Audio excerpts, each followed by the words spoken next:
Olá, pessoal! Eu sou o Alexandre Jopper e estamos dando início à aula de número 40 de nosso curso gratuito sobre a parte geral do Código Penal. E hoje o nosso tema diz respeito à inimputabilidade.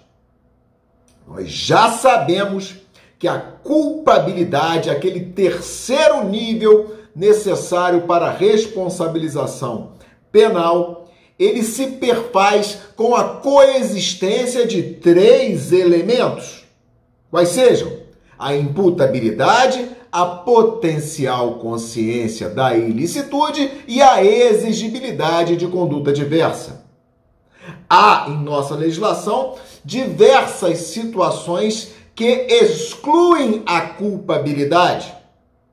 As chamadas causas de exclusão da culpabilidade ou dirimentes, cada uma delas irá excluir certo elemento dentre esses três necessários à existência da culpabilidade.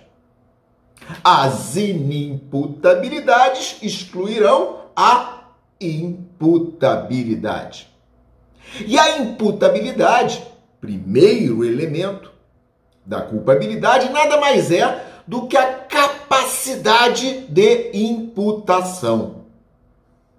Ou seja, é um conjunto de aptidões que conferem ao indivíduo maturidade, sanidade, lucidez,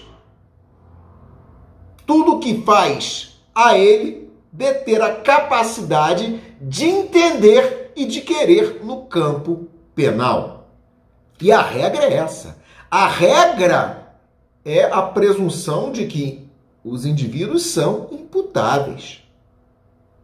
Em princípio, presume-se que todo indivíduo é capaz de entender e de querer no campo penal.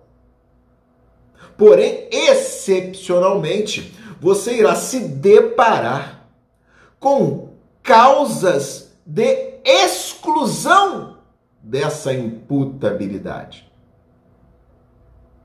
E é esse justamente o nosso tema do encontro de hoje.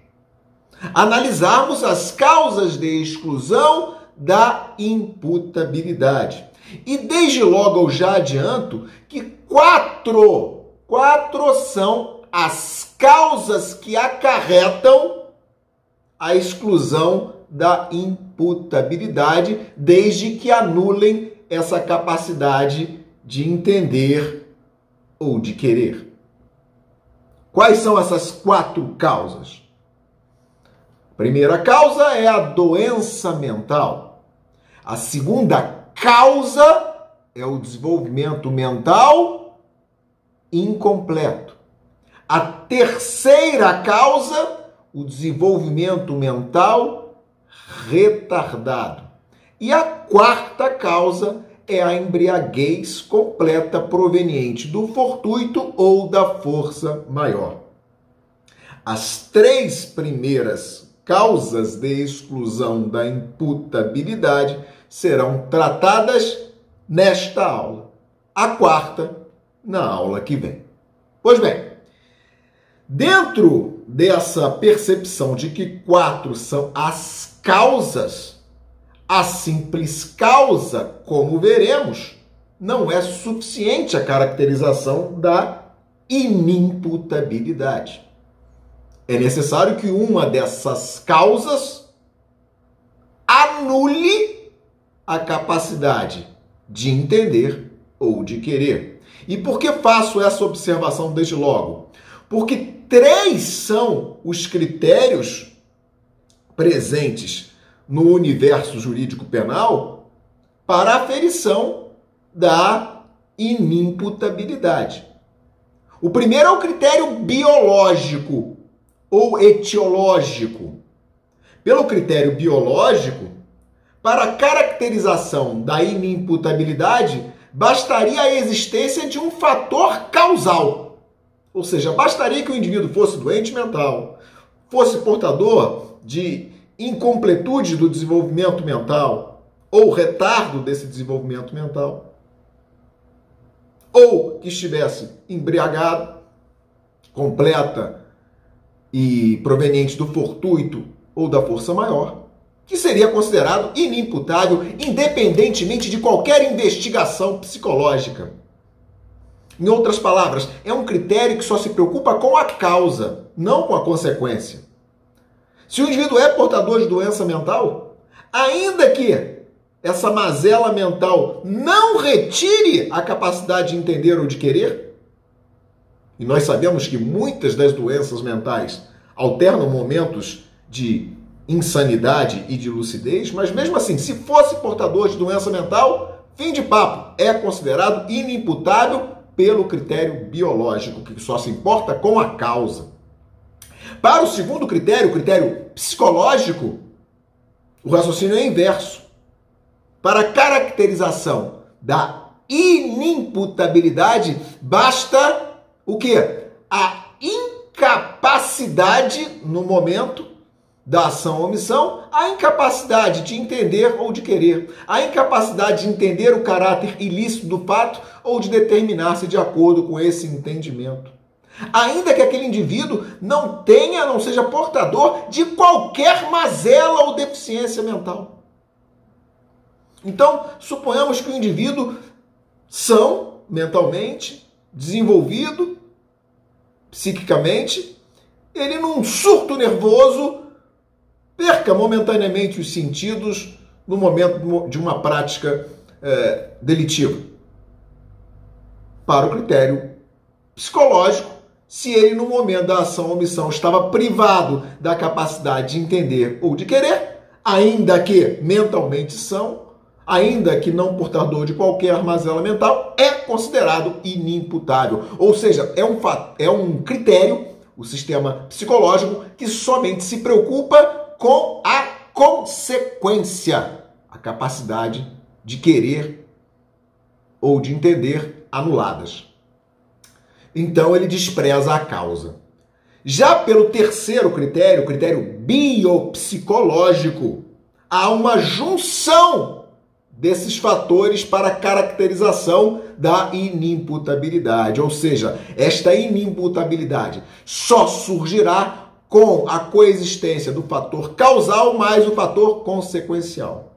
É necessário que o indivíduo seja portador de alguma debilidade mental ou de alguma incapacidade mental por retardo, incompletude de desenvolvimento ou por força de uma embriaguez completa proveniente do fortuito ou da força maior, fatores causais, e que, em razão desses fatores causais, no momento da ação ou omissão, isso anule ou a capacidade de entender o caráter ilícito do fato ou de determinar-se de acordo com esse entendimento. Esse é o critério biopsicológico.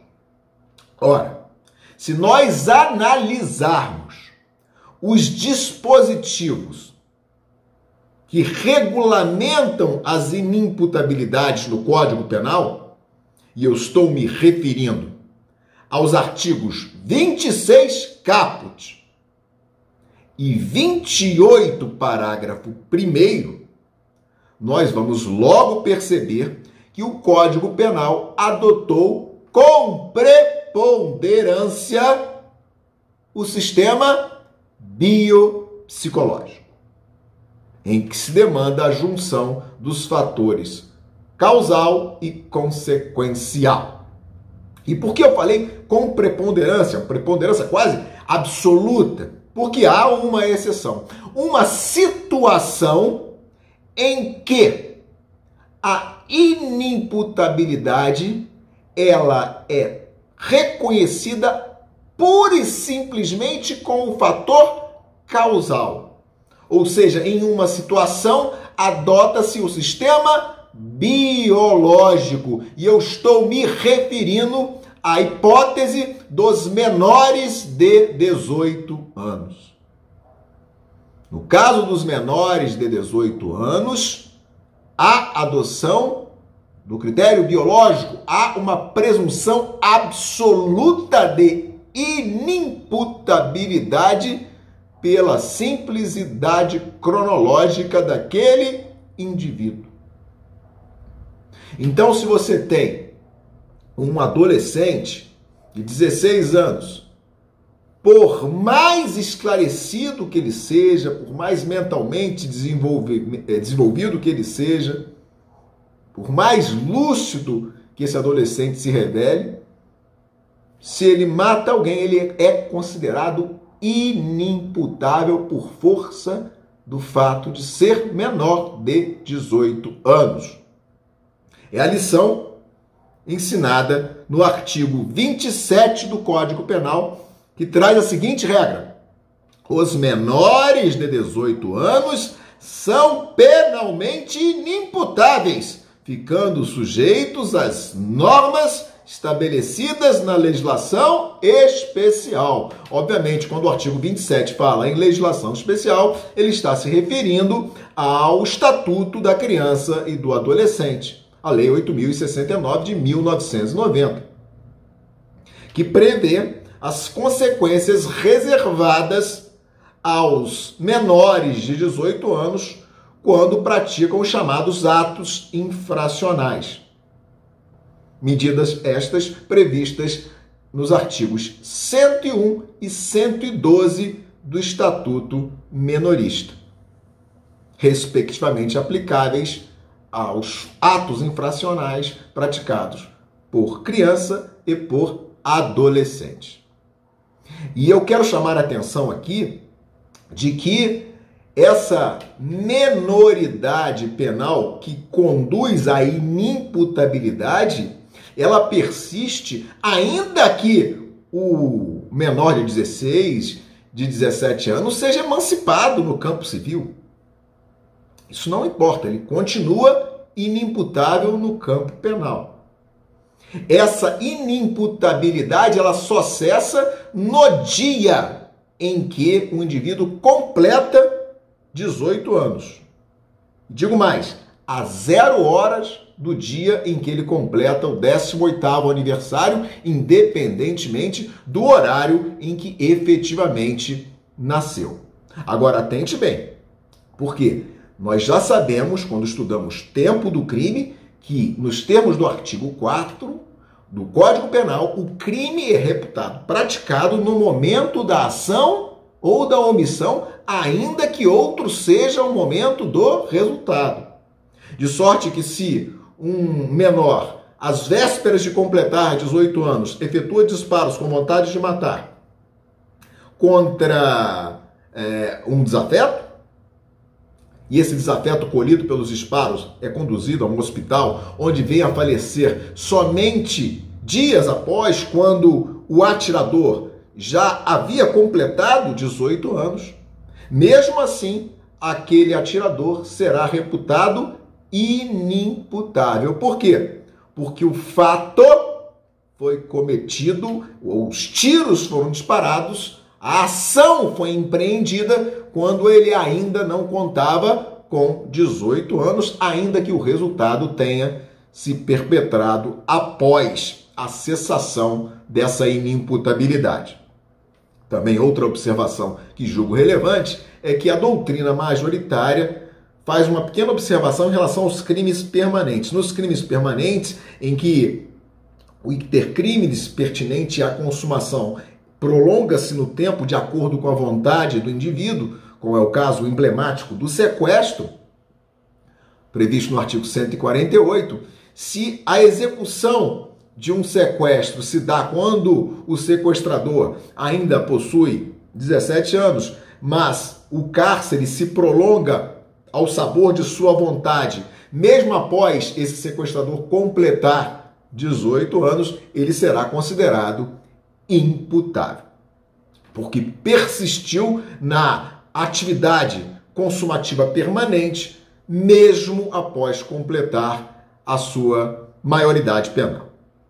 Maioridade penal, que diga-se também por relevante, além de encontrar previsão no artigo 27 do Código Penal, ela é prevista nos mesmos termos no artigo 228 de nossa Constituição. Ou seja, A menoridade penal, que conduz à inimputabilidade penal, hoje possui matiz constitucional, força constitucional, de modo que não comporta qualquer exceção na nossa legislação infraconstitucional, como ocorria no artigo 50 do Código Penal Militar, que previa excepcionalmente a possibilidade de se responsabilizar o maior de 16 anos no campo penal em relação aos delitos castrenses. Essa possibilidade não existe desde 1988. Por quê? Porque o artigo 50 do Código Penal Militar não foi recepcionado por nossa Carta Maior.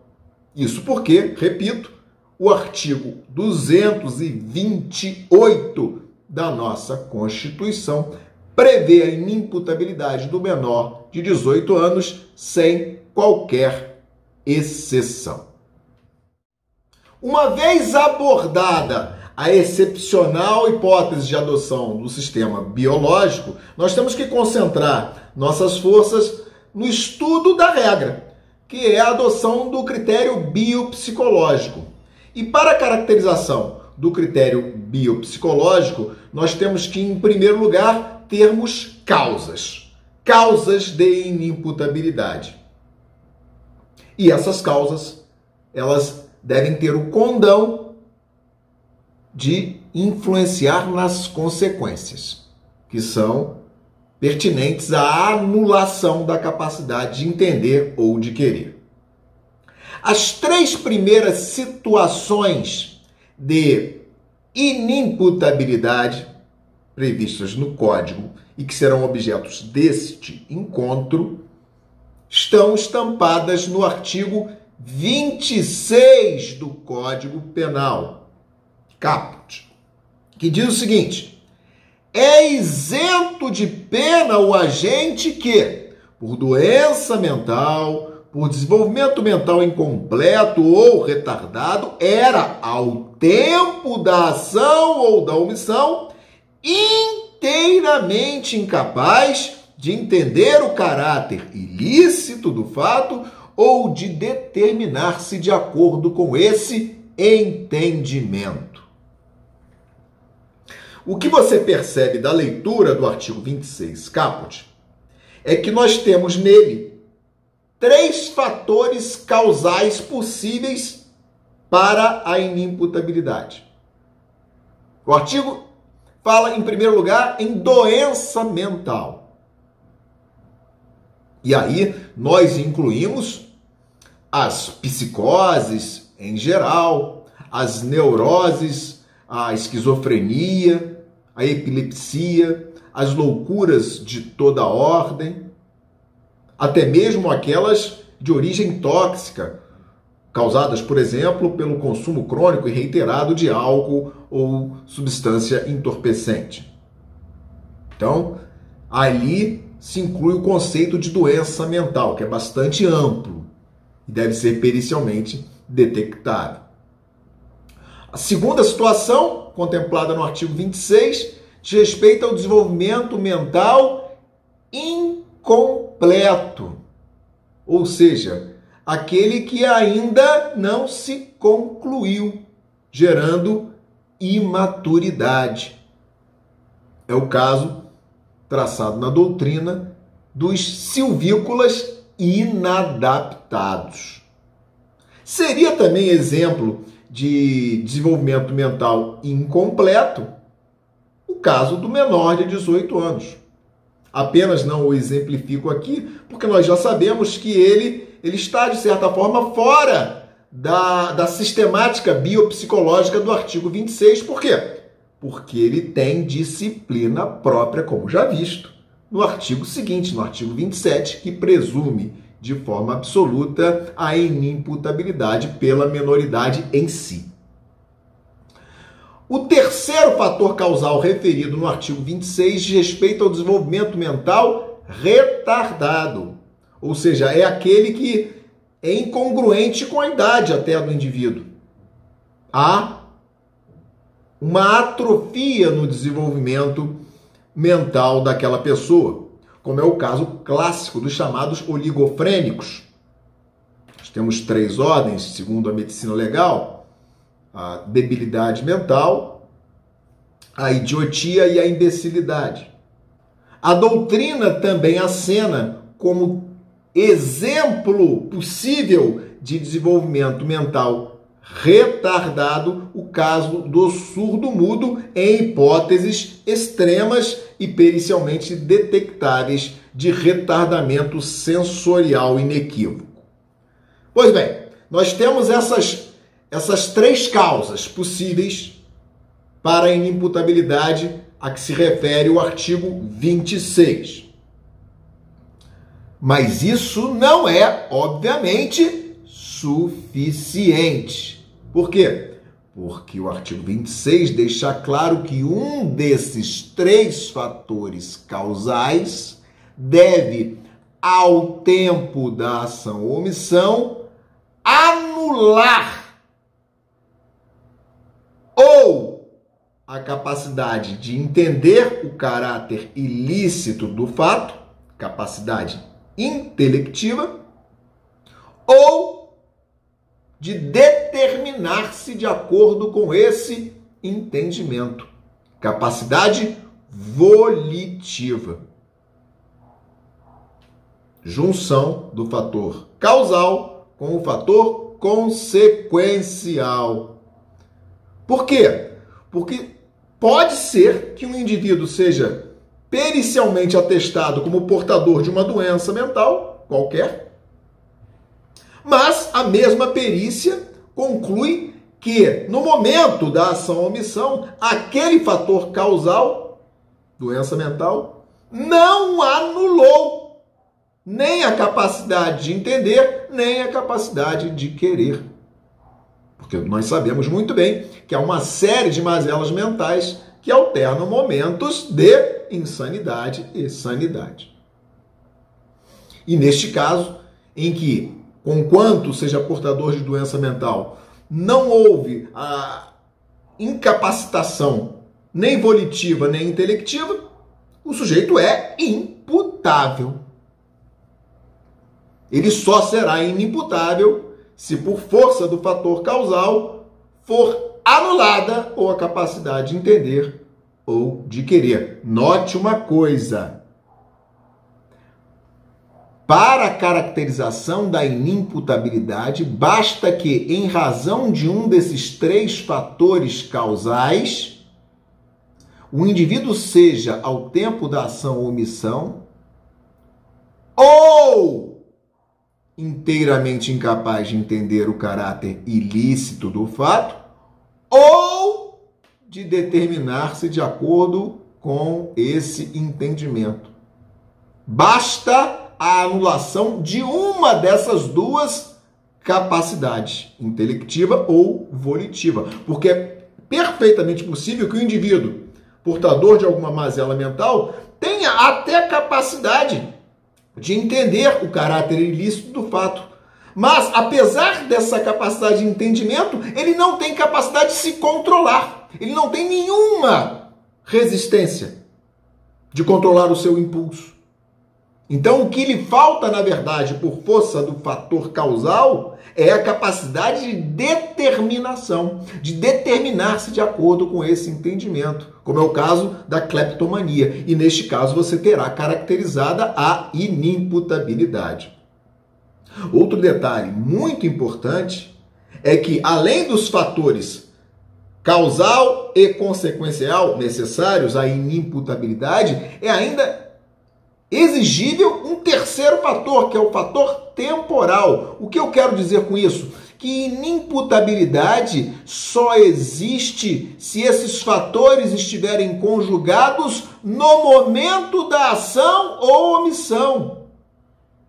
Veja que o artigo 26 fala da isenção de pena só quando um dos fatores causais anula uma das capacidades, intelectiva ou volitiva, no momento da ação ou da omissão.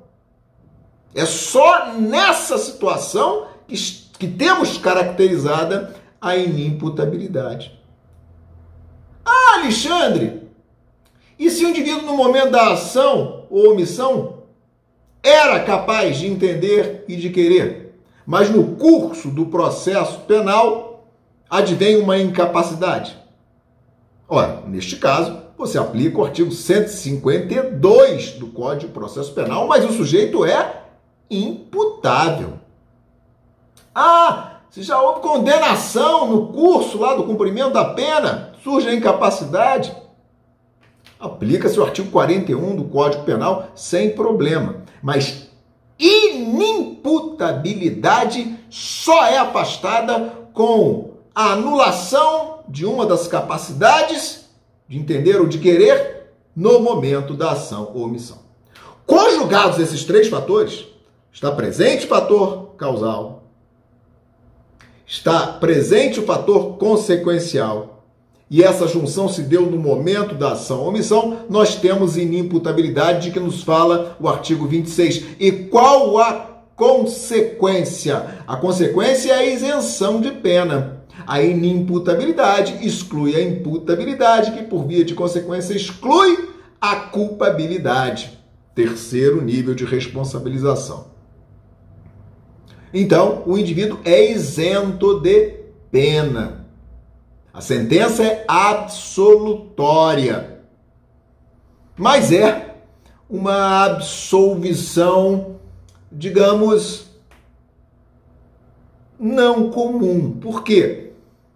Porque conquanto na sentença absolutória o inimputável do artigo 26 ele seja isento de pena, ao mesmo tempo se determina no artigo 97 do Código Penal, 96, 97 do Código Penal, que ele será sujeito à segunda espécie de sanção penal, que é a medida de segurança. Por isso que essa sentença no artigo 26 caput é conhecida como sentença absolutória imprópria. Por que imprópria? Porque ela, apesar de isentar de pena, ela sujeita o indivíduo à medida de segurança, consubstanciada em internação em hospital de custódia e tratamento psiquiátrico ou estabelecimento análogo, ou tratamento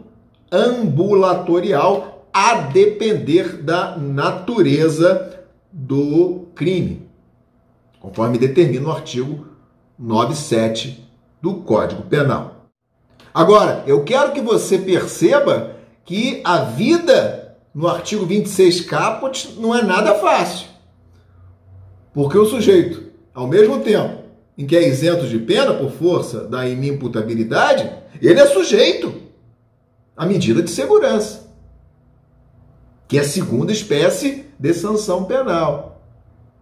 Então, é absolutamente indispensável, no julgamento de uma causa penal que envolva um possível inimputável, que antes de reconhecer a inimputabilidade de que nos fala o artigo 26 caput, que o juiz necessariamente conclua que existiu fato típico e antijuridicidade, respectivamente, primeiro degrau e segundo degrau necessários à responsabilização penal.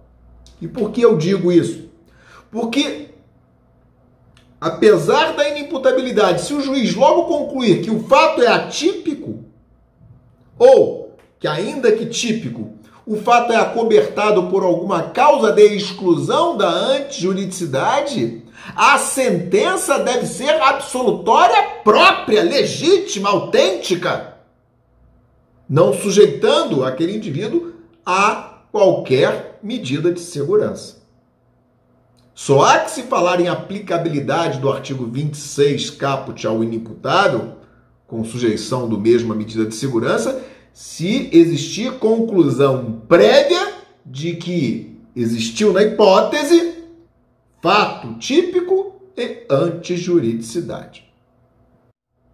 Seria uma verdadeira ingenuidade de nossa parte acreditar que entre o estado de absoluta, de plena capacidade intelectiva e maturidade e rigidez mental e absoluta incapacidade de entender ou de querer por força de alguma mazela mental, não existissem estados intermediários.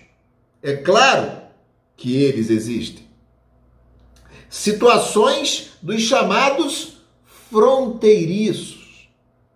Situações daqueles que, diante de alguma perturbação da mente, tem apenas diminuída uma dessas capacidades de entender ou de querer.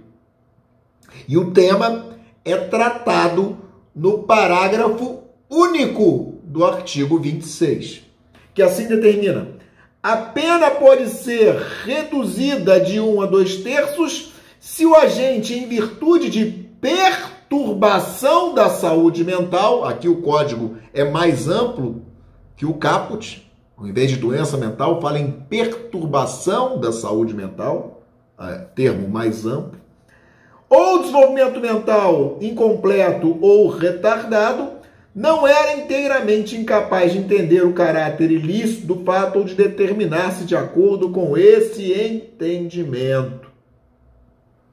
Aqui também adota-se o critério biopsicológico para os chamados semi-imputáveis, em que, por força de uma minusvalia psíquica, perturbação da saúde mental, desenvolvimento mental incompleto ou retardado, tem diminuída, não anulada, apenas reduzida a capacidade ou de entender o caráter ilícito do fato ou de determinar-se de acordo com esse entendimento.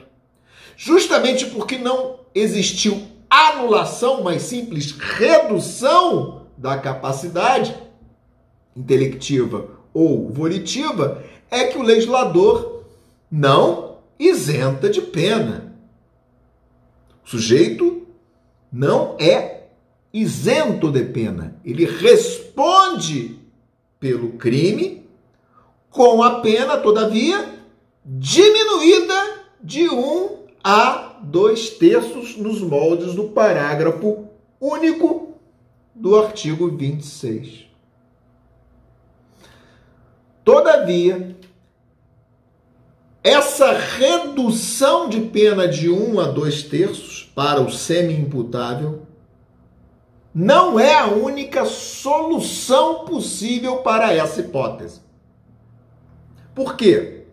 Porque desde a grande reforma de 1984, o sistema penal brasileiro adotou o sistema vicariante em matéria de semi-imputabilidade.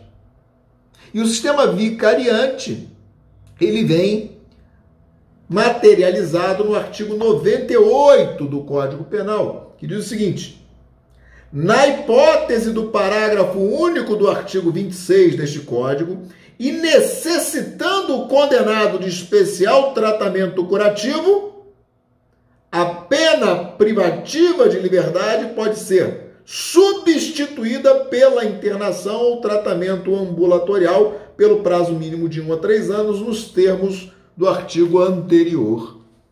Então, o que você percebe no caso do semi-imputável, nos moldes do sistema vicariante? Que o juiz vai ter uma opção. Ou ele vai aplicar a pena diminuída de 1 a 2/3, ou concluindo que aquela pessoa com semi-imputabilidade necessita de tratamento especial, ele substituirá aquela pena privativa de liberdade por medida de segurança. Ou uma coisa ou outra, ou pena diminuída ou medida de segurança.